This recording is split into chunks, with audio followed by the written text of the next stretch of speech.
Good morning internet and welcome back to the channel. It's Saturday, it's the 31st of August, the last day of August, which it always seems a shame to me because I always think when we get to the end of August, that's it. Summer's, it soon seems to go, doesn't it? You know, September rushes us by and we're into October, and before you know it, the winter is up on us, because I don't think there's an autumn anymore, is there? In fact, I don't think there's a summer anymore. It just seems to be one yuck of weather all the way through. But anyway, talking of weather, shall we do it first? Okay. Saturday morning, as I said. It is early, by the way. It's 25 past 8 in the morning. Look at this. Not off to a good start this morning. It was raining when I first got up. And I put the dog out who didn't want to go out. Canny Corsos, this huge, ferocious breed. Open the door and it's raining, they come running in and whimping back in. Right, hang on. Anyway, I'm hoping the weather brightens up today, because today we're doing a party for my grandson. It's his 2nd birthday. And of course, you know, a lot of it has been planned outdoors. And it rains. Oh, still, never mind. It's going to be a bit of an handful anyway, because anyone that follows me knows that at the beginning of the week I had the birth of my little granddaughter. She came home Wednesday, little Emma, beautiful, love her to pieces, gorgeous. Anyway, that's not what this video is about. So as you know, I sold the Transalp, and I've been looking about at different bikes, at different makes, just having the nose around really, trying to kill a bit of time, because, you know, anyway, so I'm going to turn you around because this video is more to do with the Himalayan, you know, so hang on. Let's get the camera somewhere, like there, yeah, and I'll get the other side of the bike. Now, I've been to a few dealers, yeah, but mainly the RE dealers. Where I live, they're sort of that way and that way and that way. So I've been around a few, you know, looking at their new models, and you know, because RE are really coming on big time now. That's what I think anyway. But there again, I mean, I love Royal Enfield, I really do. But one thing that was great, that I loved even more, was every dealership that I went in had one of these still for sale. And it's great because there's all the new models there, but these still sit there, proud as punch, in the middle. And the people that are still around these bikes is unbelievable. The following that these bikes have is fantastic. I mean, when I bought this, I mean, I know mine was one of the latest models. You know, this is a late 2022. They'd already got a big following, you know, and like Royal Enfield, as I've said many times before, because I used to live right by the original Royal Enfield factory in Redditch in the UK. So it's always been a name ever since I was a kid. But so when I wanted something small and manageable, because, you know, we get older, I was really interested in this, but I was put off by, really speaking, the power loss. That's what put me off. But over time I've come to realise that power loss doesn't mean anything. You know, I'm 67 years old, I don't go whizzing around. I enjoy riding now. In fact, I enjoy riding more now than I have ever since I started riding. Well, I started when I was 7 years old, because my uncle owned a garage with a great big field next to it and serviced all the old British bikes, and we used to ride round the field next to it, but legally on the road. You know, I think I was, back in the UK, was it 16, I think, in them days? Anyway.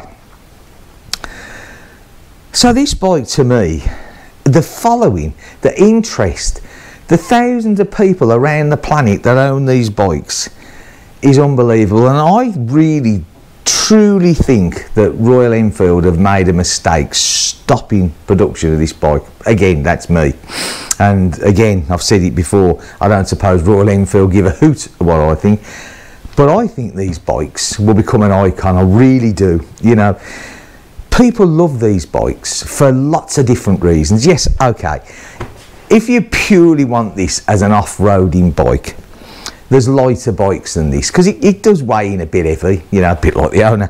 It does weigh in a bit heavy for an off-roader. But that doesn't bother me because I don't off-road, you know, as everybody knows, I don't off-road. For me, this does what I wanted it to do, absolutely brilliant. Put the boxes on the side, I've got the box on the top, it'll carry the weight and chugs along all day long. And yes, okay, you know, you have to keep on top of the maintenance with these bikes. But that's the pleasure of owning one, I think. That's the pleasure of getting to know what this bike is. I mean, look at the past, yeah? Go back to the 70s, the 80s, where your super bikes were born, where all the companies, you know, Kawasaki, Yamaha, Honda, they were all going, Suzuki, let's not get Suzuki, they all wanted to make the fastest bike. Hayabusa, you know, I had a Hayabusa, scared me to death even in them days, you know. But I mean, again, a bike, everybody knows the name, whether you've owned one or not, everybody knows the name. A Honda 754, fantastic bike. Yamaha RDs, look at the RD range, 250, 350. You know, two-stroke, belted out, smelt horrible, but everybody still knows them, still a sought after bike. There's lots of iconic bikes throughout the ages. Now, the kettle, remember the kettle? You know, the 750 kettle, we called it a kettle. Why did we call it a kettle? Because the damn things always used to boil over, but everybody still loves them. I used to have a Honda CX500. Remember them? Shaft drive. The couriers used to love them. I had one, beautiful bike. I loved it to pieces. I mean, I really did. So there's bikes throughout the years that we will always think of, we will always know, you know. And I'm so lucky to have grown up in that sort of era as the bikes have evolved. But isn't it funny? Everyone at one stage was striving for the fastest bike, you know. And then all of a sudden, the touring took over because motorcycle, it evolved, and people realised that it was a good way to get round the world. It was a good way to travel, you know, load your stuff on a motorbike, poof, and off you go, you know. Jupiter's Travels. Remember Jupiter's Travels? You know, Ted Simon, what a man. Brilliant. Itchy Boots, you know, I mean, she is, well, you know, she tops the list of everything. No, but there's loads more done it since, isn't there? Let's face it, you know.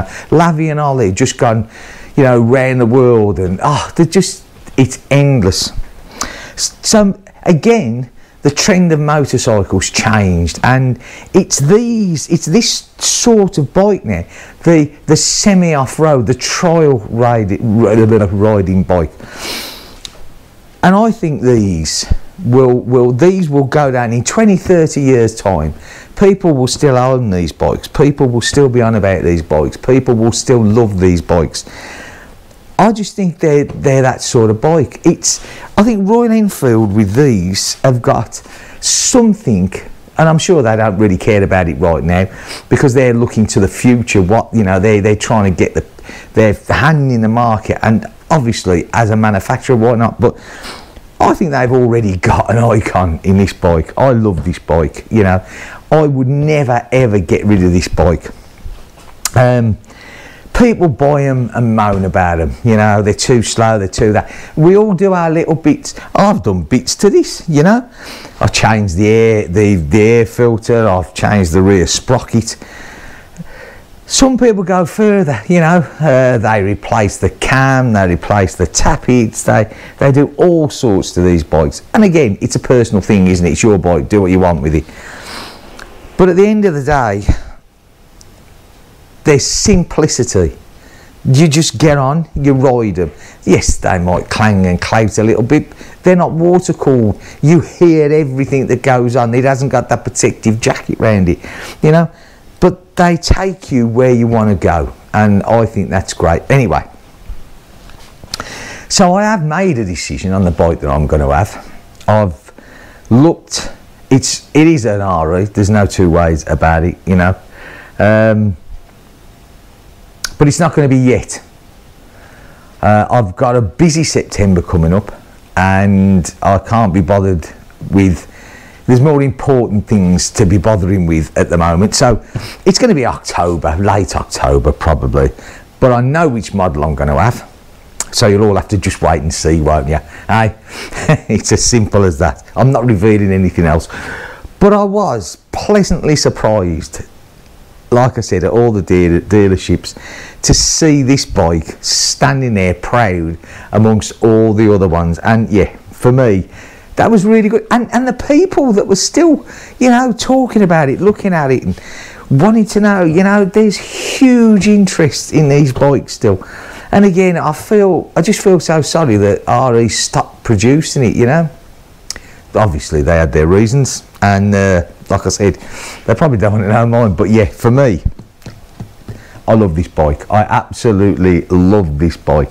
Yeah, it's got its niggly bits. I mean, I tell you what, for me, these clocks, I've given up with the moisture now. That's it, forget it. You know, I mean, it's not a lot, you know, and it's no big deal really, but it shouldn't happen. And I know it happens in other manufacturers as well, but you could go out, you know, I own BMWs, you know, I had 3 BMWs, and the miles, the touring that I put on them, but they weren't without the fault, you know, they had the niggly bits. It's as simple as that.